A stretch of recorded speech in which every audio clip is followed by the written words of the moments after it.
안녕하세요. 오늘은 브이로그가 아니라 이런 색다른 영상으로 인사를 드리게 되었는데요.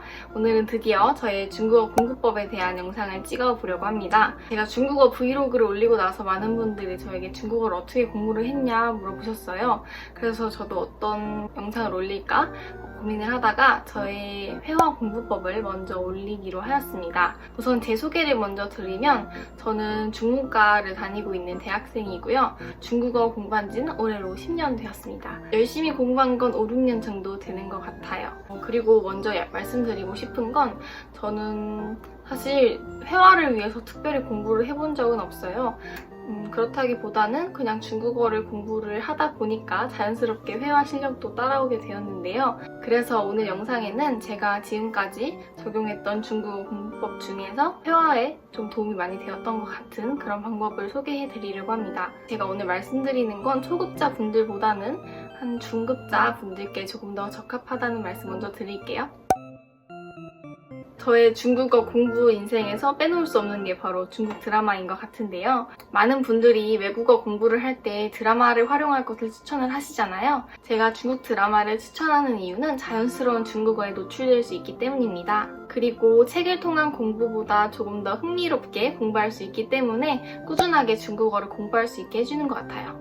중국 드라마는 여러 가지 방법으로 활용할 수 있을 텐데요. 이 부분에 대해서는 추후에 더 자세한 영상을 올릴 계획입니다. 오늘 영상에서는 몇 가지만 말씀을 드릴게요. 첫 번째, 중국어 자막을 켜놓고 본다. 저는 이해가 안 되더라도 꼭 중국어 자막으로 봤어요. 한국어 자막은 절대 보지 않았습니다. 대신에 중국어 자막을 켜놓고 봅니다.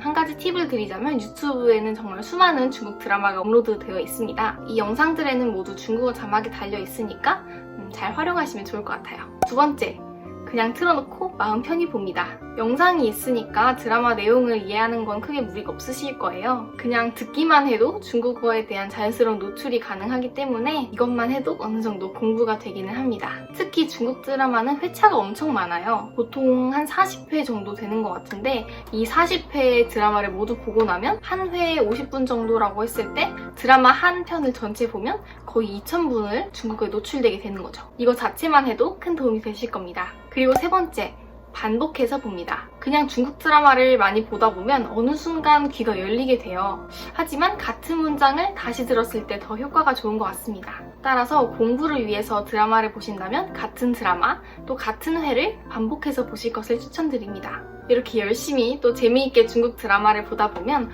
어느 순간 귀가 트이고 어느 순간 중국어에 대한 감이 잡히게 됩니다. 회화는 듣고 말하는 과정이잖아요. 이 과정에서 듣기가 해결이 됩니다. 만약에 중국 드라마를 볼 정도로 아직 실력이 되지 않으신다면 중국 애니메이션을 추천드려요. 제가 추천하는 애니메이션은 大耳朵图图라는 애니메이션이랑 페파피그의 중국어 버전 小猪佩奇 이 두 가지 애니메이션을 추천드립니다. 이 두 영상 모두 유튜브에서 공식 채널을 찾을 수 있으니까 나중에 검색해보세요. 반대로 더 높은 수준의 영상물을 원하신다면 중국 예능을 봐도 좋으실 것 같아요.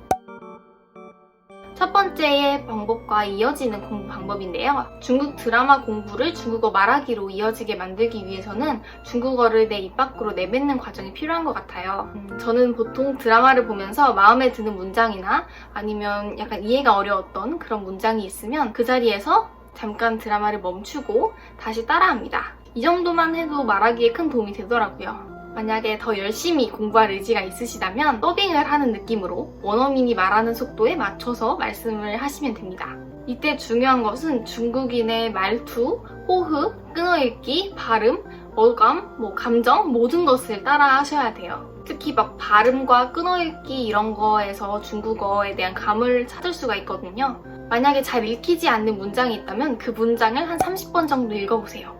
안 되면 50번 정도 읽어보면 어떤 문장도 다 읽히게 되어 있습니다. 처음에는 좀 천천히 읽다가 나중에 발음이 좀 익숙해졌다 싶으면 그때 다시 원어민의 속도에 맞춰서 빠르게 말씀을 하시면 됩니다.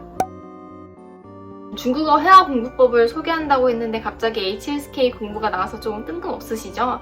하지만 저는 HSK 공부도 중국어 회화에 큰 도움이 된다고 생각합니다. 제 경험상 회화 공부는 회화 자체만 공부했을 때 큰 효과가 나지 않더라고요. 오히려 종합적인, 전반적인 중국어를 공부했을 때 그 시너지 효과가 나면서 중국어 회화 실력이 일취월장하게 됩니다. 이런 점에서 HSK는 듣기, 독해, 쓰기 이 세 가지가 있기 때문에 종합적인 중국어 공부가 가능합니다. 그리고 이 과정에서 문법이랑 어휘 공부도 병행을 하게 되는데요. 이 두 가지도 회화에 있어서 절대 빠져서는 안 되는 중요한 요소거든요. 따라서 회화 공부를 한다고 해서 이 두 가지에도 절대 소홀해서는 안 됩니다.